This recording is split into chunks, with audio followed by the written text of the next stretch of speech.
Olá pessoal, esse vídeo abordará o tema Panorama Histórico e Novas Tecnologias relacionados a sistemas operacionais e tem como objetivo verificar qual o caminho que historicamente os desenvolvedores trilharam para o desenvolvimento dos sistemas, as necessidades que eles supriram com o desenvolvimento dos sistemas operacionais antigos, com o desenvolvimento dos sistemas modernos e análise também de novas tecnologias, com o objetivo de saber para que caminhos, por quais caminhos os sistemas operacionais podem vir a trilhar. Bom, vamos iniciar falando de tecnologia. Vamos colocar nosso foco na Era do Silício. Era do Silício, que trouxe um grande desenvolvimento para a indústria de tecnologia. Nós podemos ver, conforme mostra a imagem, desde 1970, com o desenvolvimento militar e aeroespacial, em massa já trabalhando com circuitos integrados empacotados, com esse encapsulamento, Em 1980, com os computadores pessoais, com o desenvolvimento dos microprocessadores. Lembre-se que essas datas são aproximadas da tecnologia chegando ao usuário final, ao usuário doméstico.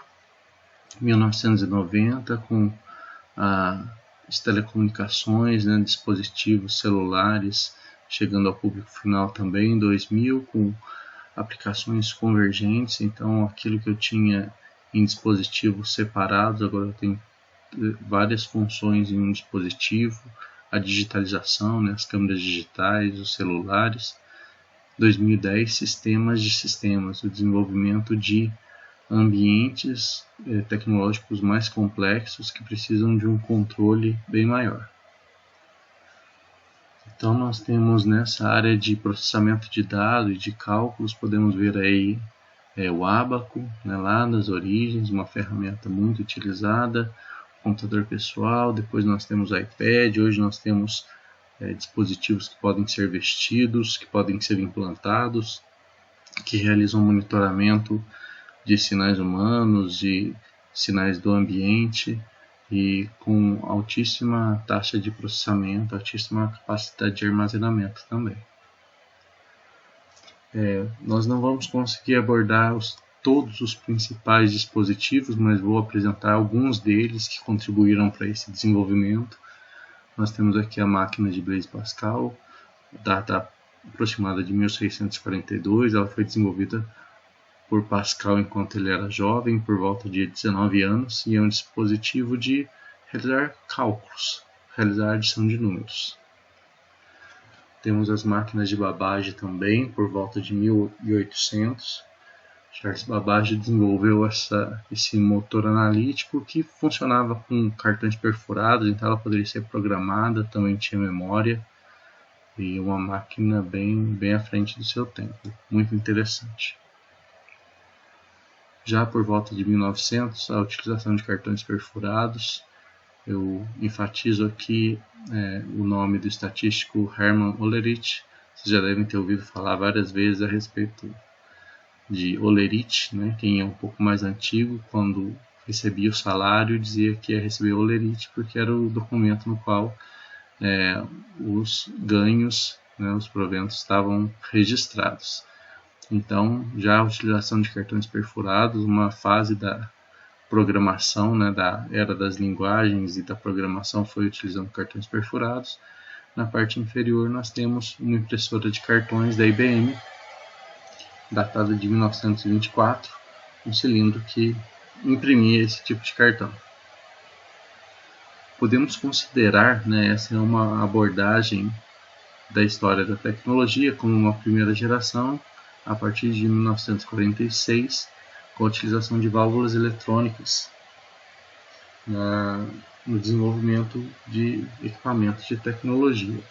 Então nós temos as válvulas eletrônicas, bandas magnéticas e discos magnéticos para armazenamento, uma memória principal em ferrite, introdução a conceitos de programação, não essa diversidade de linguagens que nós temos hoje, introdução à comunicação entre dispositivos e protocolos de comunicação também.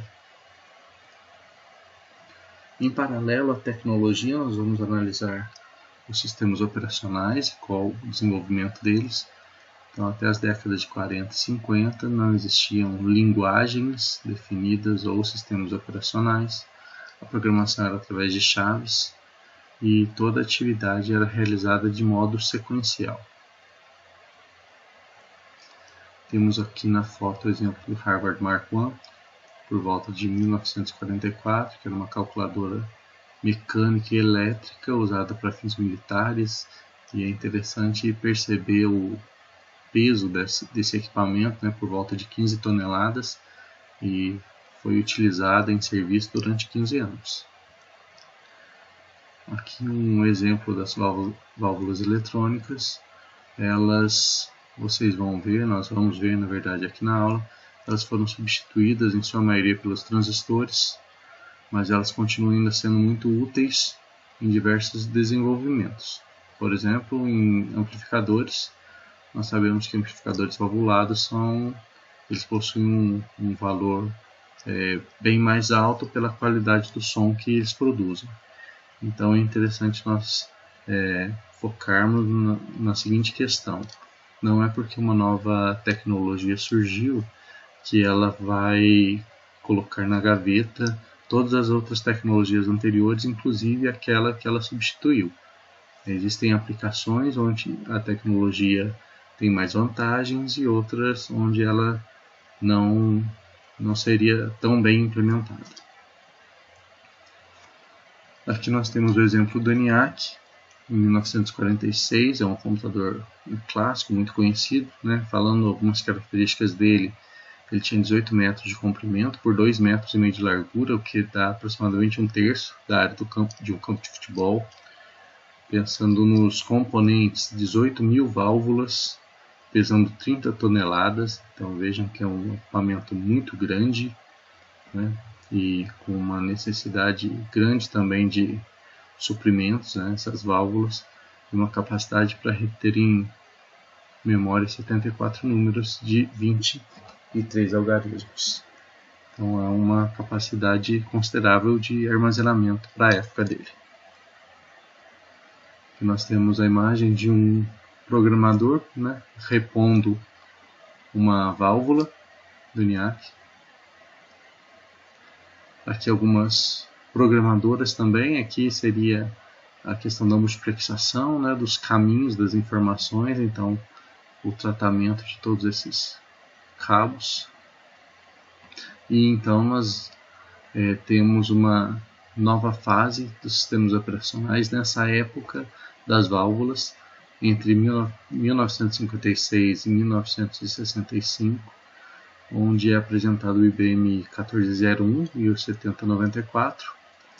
Existe uma separação entre programação e operação. A execução dos programas é feita em lote, então existe uma leva, né, uma quantidade de programas que é executado de uma vez só. E as linguagens que são utilizadas nessa época são Fortran e Assembly. Bom, e aí em 1951 nós já vemos um computador um pouco, né, uma estrutura de hardware um pouco menor. Na foto à esquerda nós vemos que já é possível tirar foto em torno do computador. Ele é o Univac One, é o primeiro computador de uso geral a ser comercializado. Ele foi desenvolvido por Eckert e Malkin. É interessante que esses dois pesquisadores fizeram parte da equipe de Bletchley Park juntamente com Alan Turing na quebra da Enigma. Tá? Então, só para nós ressaltarmos esse ponto. Essa máquina tinha 5.000 válvulas e realizava 1.905 operações por segundo. Interessante também, vocês podem ver ao fundo das fotos as bandas magnéticas, que eram utilizadas para armazenamento, para entrada e saída das informações. Como é realizado o processamento em lote, que era o processamento dessa época? Eu apresentei no slide anterior o 1401 e o 7094, porque esses dois equipamentos eram usados para a entrada de dados, processamento dos dados e para o retorno ao usuário. Então, como pode ser visto na figura A, o programador chegava com seus cartões, os cartões eram lidos e sua informação era transferida por uma fita magnética, que seria a fita de entrada dos dados. A fita era transferida conforme o item C para 7094, que realizava o processamento do sistema. Depois ela era retirada, os resultados eram impressos, conforme pode ser visto no item F, e o programador então analisava os resultados do programa que desenvolveu. Aqui um exemplo desses cartões. Então eu tenho a estrutura desse job, com o tipo de linguagem, as informações a serem carregadas, os dados para o programa e a finalização. Então os cartões que definiam cada uma dessas fases, dessas estruturas e entradas. Aqui também o exemplo da banda magnética, como eram armazenadas as informações, né, nessa época. E a partir disso nós podemos já relatar a segunda geração, que vem aproximadamente de 57 a 64, onde existe uma mudança drástica na utilização dos componentes que constroem, né, o computador. A partir daí, trazendo uma miniaturização para ele e um aumento em velocidade e eficiência energética também. As principais características da segunda geração são a utilização de transistores ao invés de válvulas. Existe uma evolução grande das soluções e uma evolução na área de programação também. Então, os transistores, nós temos uma imagem de alguns aqui, por volta de 1957. É o dispositivo que trouxe a revolução para essa área da tecnologia.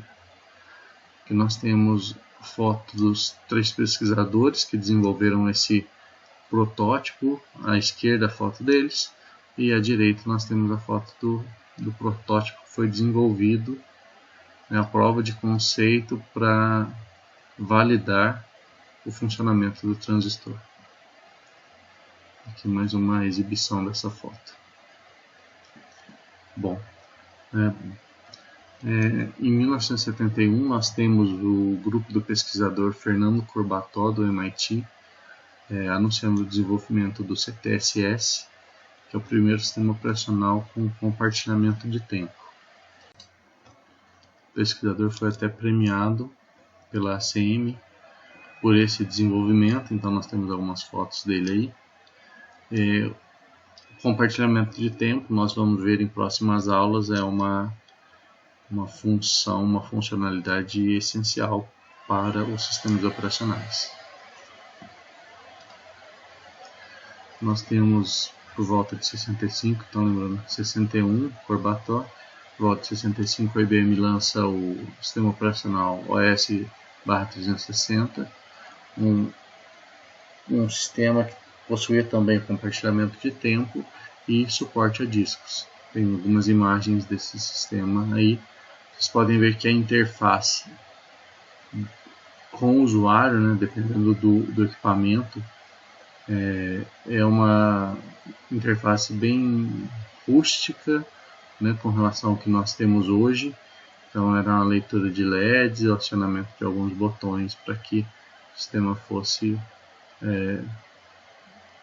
pudesse ser operado.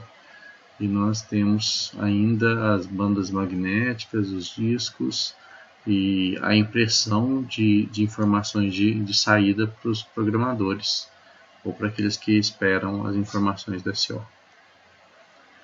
Em 1965, já um projeto um pouco mais ousado entre o MIT, GE e o Bell Labs, criou o sistema operacional Multics, que nós vamos falar muito a respeito dele também nas próximas aulas, porque ele apresenta algumas ideias inovadoras que para a época eram revolucionárias e foram usadas em muitos sistemas que vieram após ele. Bom, nós temos então mais uma alteração nas questões de hardware, que data por volta de 64 a 70. As principais características são a introdução dos circuitos integrados, a criação então de mini computadores. O conceito de compatibilidade é interessante, que antes disso não se pensava em compatibilidade, então cada um produzia o seu e não existia conversa entre os equipamentos, então a introdução de um conceito muito importante. O início do desenvolvimento de software mesmo, de criação de estruturas, de padronizações, e a evolução de diversos componentes, tendo em vista que os computadores pessoais, mini computadores, estavam em crescente demanda. Nós temos então em 64 a primeira grande família de computadores desenvolvida pela IBM 360, que executava o OS 360.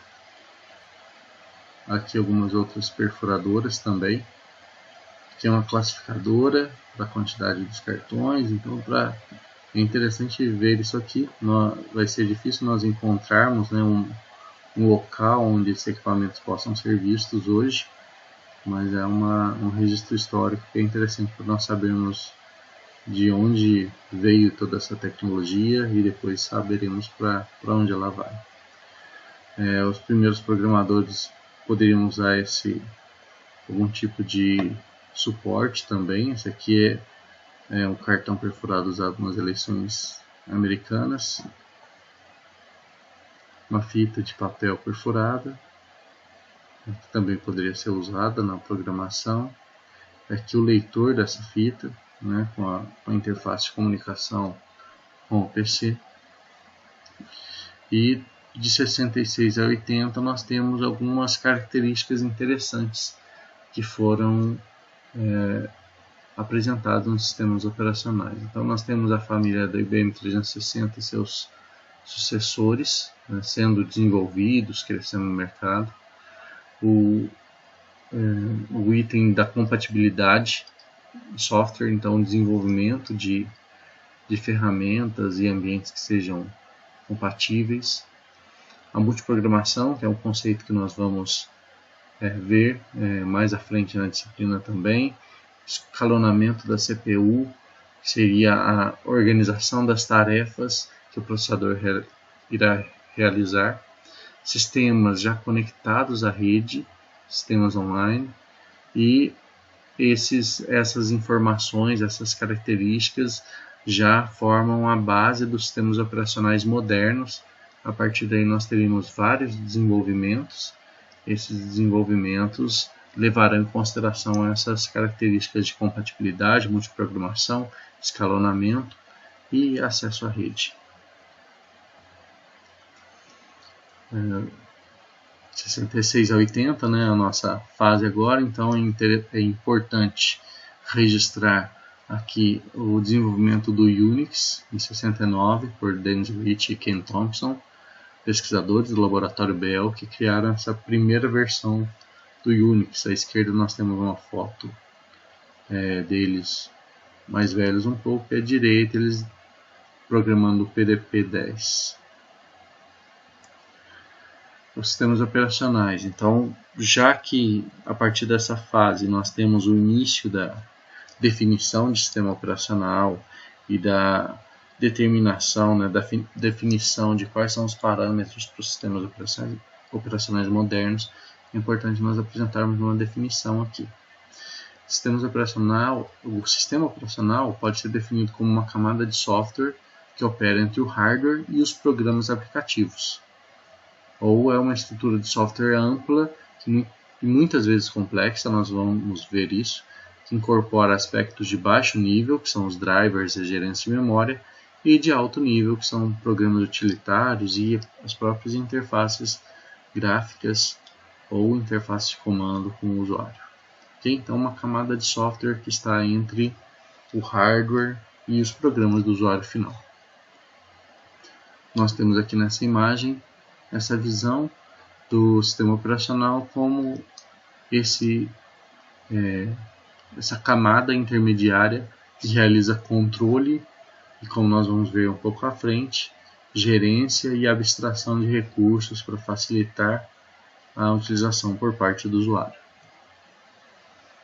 Alguns componentes iniciais, né, pensando na questão dos periféricos, de que modo o sistema receberá informações e fornecerá informações, que já para essa fase que é um pouco mais moderna da computação, que nós estamos discutindo nesse momento. Então nós temos uma CPU, memória, controlador de vídeo com monitor, teclado, unidade de disco flexível e unidade de disco rígido. O sistema operacional também controla, é o responsável pela definição do sistema de arquivo e pela organização e controle desses arquivos. Nós também vamos tratar desse item durante a disciplina nos próximos vídeos. E como eu disse anteriormente, os sistemas operacionais são responsáveis por abstrair e gerenciar os dispositivos para o usuário. Então, verificando esses conceitos que foram colocados aí, ele provê interfaces de acesso aos dispositivos mais simples de usar que as interfaces de baixo nível. Então, quando nós acessamos um disco, eu não preciso ter conhecimento. Quando eu acesso, por exemplo, uma unidade, um dispositivo de armazenamento, eu não preciso ter conhecimento de como ele foi implementado ou de como esse acesso será feito, se é um disco de rotação, tipo Winchester, se é um disco de estado sólido, se é um pendrive ou se a informação está em outro computador na rede. Isso é a simplificação que o sistema operacional nos dá. Ele torna aplicativos independentes do hardware. Por causa disso, eu preciso saber como a memória é mapeada e a partir daí o sistema operacional gerencia o acesso ao dispositivo e ele também define interfaces de acesso homogêneas para dispositivos com tecnologias distintas. Foi o que eu falei com relação a dispositivos de armazenamento. Eu posso estar trabalhando com um SSD, com um HD do tipo Winchester, com um pendrive, ou então acessando informações da rede. Eu, como usuário, não tenho preocupações com relação a em que dispositivo a informação está armazenada. O sistema operacional gerencia esse acesso. A abstração de recursos, como cada hardware tem sua particularidade, né? Mesmo HDs de disco, eles têm tempo de resposta diferente, capacidade diferente. Essa abstração de recursos é algo essencial fornecido pelo sistema operacional. Ele gerencia essas particularidades. Com relação à gerência de recursos, os recursos são limitados, e pode ser que diversos aplicativos queiram utilizá-los ao mesmo tempo, e isso vai ocorrer. E para fornecer esses recursos para os aplicativos, resolver eventuais disputas e conflitos, o sistema operacional controla, através de escalonamento, por exemplo, o uso do processador, o acesso ao disco, alocação de memória, sistema de arquivos e acesso a dispositivos de entrada e saída. Então, aqui mais um exemplo, uma figura que apresenta em que parte se localiza o sistema operacional dentro do nosso sistema computacional.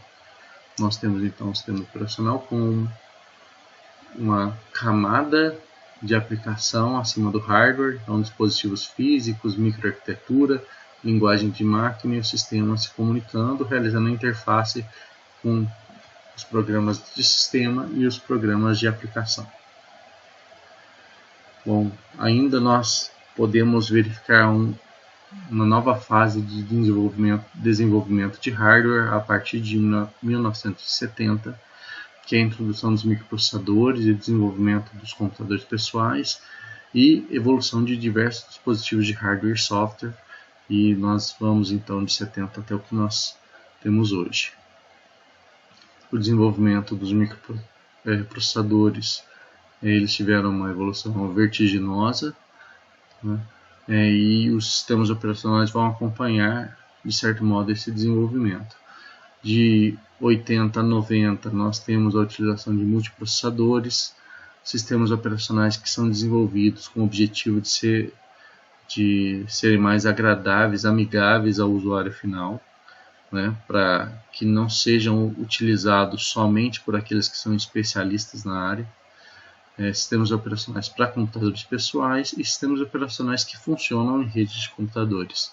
Esses são os desenvolvimentos a partir de 80. Nós temos então algumas imagens aí dos primórdios dos computadores pessoais, né, os disquetes, os discos flexíveis, né, aquela tela que, apesar de ser, como está na imagem, ou preta e branca, preto e verde, já é mais amigável do que uma interface somente com LEDs. Nós temos aqui a imagem dos discos flexíveis, né, de alguns modelos.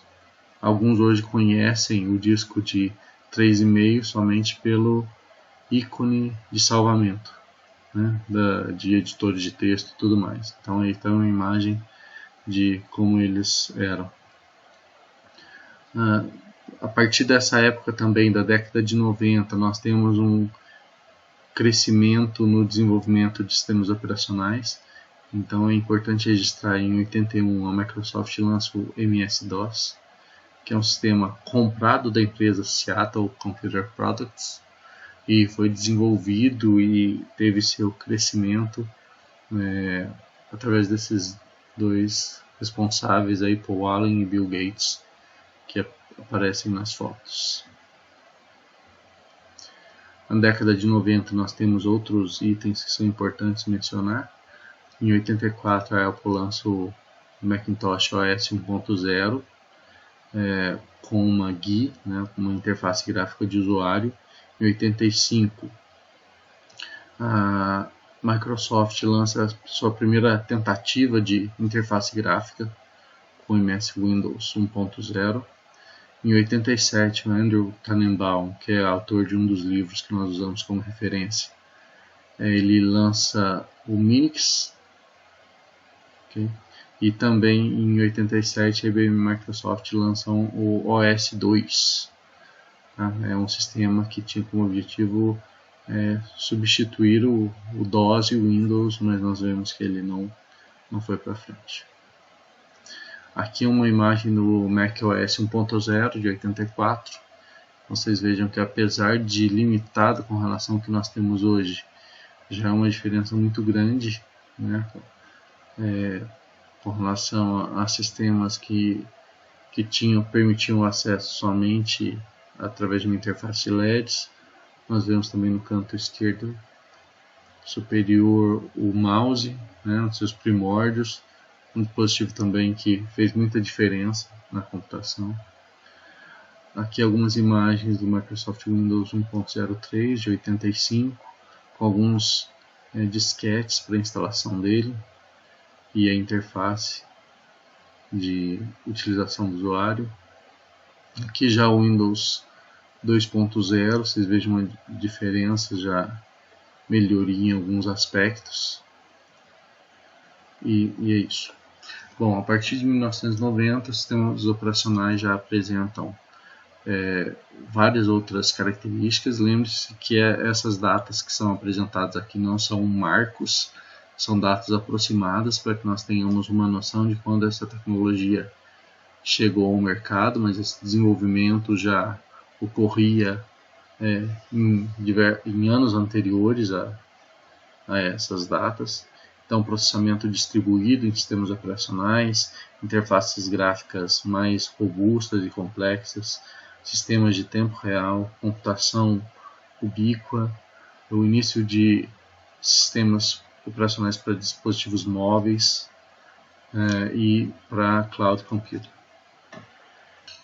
Bom, outras informações importantes que devem ser registradas. Em 1991, Linus Torvalds ele desenvolve o Linux e lança na rede o núcleo 0.01, não acreditando que vai ter uma aceitação, um crescimento tão grande, né? E nós vemos hoje como o Linux tem uma abrangência no mercado. Nós vamos em aulas posteriores focar um pouco mais na história do Linux e no desenvolvimento do Linux e em Linux. Em 90 também, na década entre 90 e 2000, em 93 a Microsoft lança o Windows NT, que é o primeiro a usar 32 bits. Em 93 também ocorre o lançamento dos Unix FreeBSD e NetBSD. E em 2001 a Apple lança o Mac OS X. Okay? Aqui nós temos, voltando lá, em 92 Windows 3.0, em 95 Windows 95, então uma diferença grande já em 3 anos, né, da questão da interface gráfica. Em 98 Microsoft Windows 98, em 2001 o XP. E nós temos diversas distribuições Linux que foram desenvolvidas. Essa foto já é de distribuições antigas.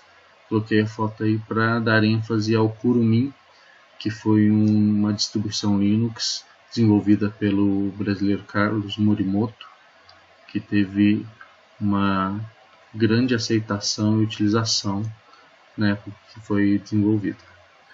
Bom, então nós chegamos até os anos 2000 e agora podemos falar um pouco mais de tecnologia e de como essa tecnologia vem evoluindo, que caminhos os sistemas podem tomar. Então, nós temos aqui a válvula, os transistores e o chip, que possui diversos transistores integrados. Nós temos aqui o dimensionamento de alguns transistores, né, para nós termos uma ideia. A evolução dessa tecnologia, né, como nós temos hoje. Aqui, como a título de conhecimento, um circuito integrado, né, para nós termos uma noção da dimensão. Esse aqui é um fio de cabelo, a foto de um fio de cabelo. Aqui nós temos um circuito integrado nas camadas do fio de cabelo. Okay?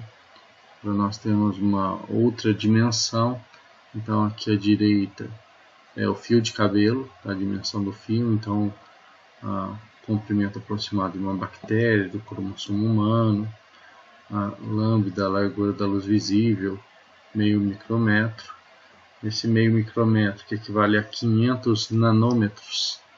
Se nós tivermos um transistor de largura de 5 nanômetros, nós conseguimos colocar aqui nesse espaço 100 transistores. Então aquela válvula que nós manuseávamos, dentro desse novo espaço aqui, cabem 100 chaves. Então, para nós termos uma noção dessa diferença de tamanho e a evolução da tecnologia nesses 50 anos. Okay? E com relação a essa evolução também, nós temos aqui para uma área idêntica a quantidade de transistores dentro dessa área com a evolução da tecnologia. Então, em 1950, um transistor. Em 60, 16 dentro da mesma área. 70, já um microprocessador de 8 bits com 4.500. Em 80, 275.000, microprocessador de 32 bits. Em 90, já 3.100.000. Em 2000, meio bilhão. E em 2010, 8 bilhões de transistores. Ok, então vocês vejam que é uma evolução vertiginosa aí. Aqui alguns layouts de processadores, aqui no quad-core, aqui um dual-core Cortex A9, para que vocês vejam só o layout. Nessa fase também é importante nós falarmos de arquitetura. Existem duas arquiteturas principais, von Neumann e Harvard. Von Neumann é caracterizada por possuir somente uma memória para dados e instruções, enquanto Harvard possui uma memória para dados e uma memória para instruções. Nós estamos falando de tecnologia de hardware, de arquitetura de computadores, porque todos esses itens, todos esses assuntos vão influenciar o desenvolvimento do sistema operacional. Então é importante nós termos pelo menos um conhecimento básico acerca disso. A partir de 2010, então nós temos também uma evolução, e lembrando que essas datas não são marcos, são só para a gente situar algumas tecnologias, alguns lançamentos. Então, diversos sistemas operacionais para dispositivos móveis, um crescimento grande do Android, né? A partir daí, sistemas operacionais e a ênfase em computação em nuvem, então crescimento grande disso também, internet das coisas, internet em todo lugar, dos veículos, internet industrial, né? Toda essa conectividade, e também os sistemas operacionais para computação heterogênea e reconfigurável. Nós temos alguns exemplos de SOs para dispositivos móveis na parte inferior do slide. Falando da questão de hardware, é importante lembrar que a vantagem do sistema operacional é que ele abstrai tudo isso. Eu não preciso saber que o meu die é monolítico, eu tenho multi-die ou meu processador é um chiplet. O sistema operacional, a vantagem é que ele vai abstrair isso no escalonamento, na distribuição das tarefas. Eu não preciso me preocupar. Com relação aos chiplets, nós temos um exemplo aqui da AMD, essa estrutura das CPUs e de como essas novas estruturas são fabricadas. Aqui um exemplo da Intel,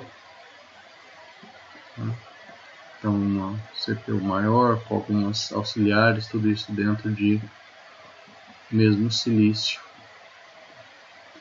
E aqui essa evolução tem como objetivo nós temos núcleos, regiões adaptáveis, reconfiguráveis, engines de inteligência e passamos para o conceito de rede no chip. O que isso importa para o sistema operacional? É importante nós sabermos que para o usuário do sistema operacional, ele vai ficar isento de ter a responsabilidade de conhecer todas essas tecnologias, porque o sistema abstrai e deixa de modo claro para ele o funcionamento, tentando sempre manter a herança de funcionamento dos conceitos de memória, de arquivos e tudo mais. Com relação ao desenvolvedor de sistemas operacionais, é essencial conhecer essa estrutura, porque esse é um novo ambiente onde o sistema vai operar e é um ambiente que o sistema tem que ter capacidade de abstrair. Com essa evolução, né, nós temos com a computação neuromórfica e com outras tecnologias que têm surgido, desafios para a área de sistemas operacionais, para que eles possam fornecer suporte, para que possam ser desenvolvidos sistemas operacionais que fornecem suporte a essas novas arquiteturas, esses novos dispositivos. Outra área importante também que influencia grandemente os sistemas operacionais é a área de armazenamento e memória. Então nós temos uma linha do tempo aí com relação aos dispositivos que eram usados em cada uma das épocas, e nós temos hoje aqui o exemplo do 3D XPoint, uma tecnologia que visa trabalhar tanto com a área de memória quanto de armazenamento. Então, aumentando a capacidade de armazenamento relacionada à memória e aumentando a velocidade de acesso relacionada ao armazenamento. Outra questão importante de infraestrutura de hardware relacionada à computação reconfigurável, nós temos FPGAs, os SOCs, que trabalham nessa área, e se um dispositivo é reconfigurável, se o processador, memória cache, seus registradores podem funcionar de maneira diferente e podem ser modificados, o sistema operacional precisa dessa habilidade também. Então nós temos um exemplo aí de um processador da Intel, onde vocês podem ver aqui é o processador e essa é a área reconfigurável disponibilizada junto a ele. Tá? Falando dessa questão de reconfiguração, os processadores neuromórficos, hoje eles são usados como coprocessadores em alguns casos, mas no futuro eles podem ser utilizados como um processador principal, então o sistema operacional precisa saber lidar com isso. e a computação quântica também. Para que existam programadores para computadores desse jeito, é necessário que ambientes sejam criados para que programas de desenvolvimento, compiladores possam ser desenvolvidos e utilizados nesse tipo de estrutura. Aqui mais algumas informações só a respeito desse computador quântico da D-Wave, que possui 512 qubits. Hoje nós estamos em 2020 na gravação desse vídeo e ele já foi desenvolvido há um bom tempo, pelo menos há 6 anos ele já está no mercado. Aqui uma foto da estrutura do núcleo. Aqui é uma foto da estrutura de resfriamento do núcleo desse processador para que ele funcione corretamente. Com relação aos sistemas, então, nós temos a preocupação com a infraestrutura de hardware, com as comunicações, com o modo como é necessário realizar essa abstração. Então é preciso conhecer sempre quais são as novas tecnologias para verificar se existe compatibilidade com o sistema operacional que nós temos hoje em dia sendo desenvolvido. Além da abstração, é importante pensar também que ele realiza gerência dos sistemas de arquivo, dos dispositivos de entrada e saída. Então, quanto mais robusto for o hardware, mais complexo, mais robusto tem que ser o sistema operacional para controlar. Bom, a nossa aula de hoje vai ficar por aqui. Eu deixo algumas informações adicionais para aqueles que gostaram dessa revisão histórica. Existem 3 vídeos no YouTube. Esses 3 primeiros vídeos, você tem os QR Codes aqui com o link para cada um deles. Eu recomendo também que vocês assistam Piratas do Vale do Silício. Esse filme é de 99, mas é interessante para quem gosta de analisar um pouco dessa questão da evolução de tecnologia. A bibliografia relacionada a esse capítulo, dos nossos livros indicados, eu deixo aqui o livro do Tannenbaum e do Deitel, porque esses livros eles estão disponíveis na biblioteca virtual da Pearson, disponibilizada gratuitamente aos alunos. Então você pode acessar os livros através do QR Code ou através desse link, tá? Desse endereço da URL. Acessando os vídeos, ao realizar a leitura do capítulo, você faz uma revisão desses itens que foram aqui mencionados. Bom, esse foi o tema da aula de hoje. E caso tenham dúvidas, peço que entrem em contato comigo. Ok? Muito obrigado.